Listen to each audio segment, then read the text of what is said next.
आपण पाहताय आसरा मीडिया, वाचाल तर वाचाल। अकोला जिल्ह्यातील लावखेड येथील मयूर व प्रतीक दुतोंडे या दोन उच्च शिक्षित भावांनी निळ्या केळी व पिंक तैवान पेरूची लागवड करून शेतीत नवा आदर्श निर्माण केलाय। विदर्भ मराठवाड्यात निळ्या केळीचा पहिला प्रयोग करणारे ते शेतकरी ठरले आहेत।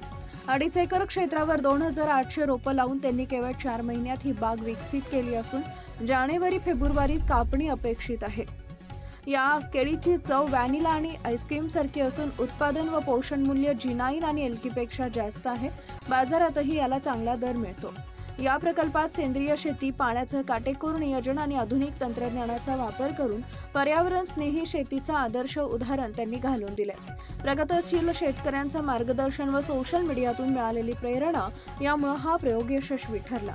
आज दुतोंडे बंधू स्वतः शेतकऱ्यांना निळ्या केळी व पेरू लागवडी संदर्भात मार्गदर्शन देत आहेत। त्यांच्या धाडस, संशोधन आणि परिश्रमामुळे शेतीला नवी दिशा मिळत असून निळी केळी ही आधुनिक शेतीची नवी क्रांती ठरत आहे। आपल्या परिसरातील ताज्या बातम्या पाहण्यासाठी आसरा मीडिया न्यूज चॅनलला YouTube वर सबस्क्राइब करा आणि बेल आयकॉन प्रेस करा।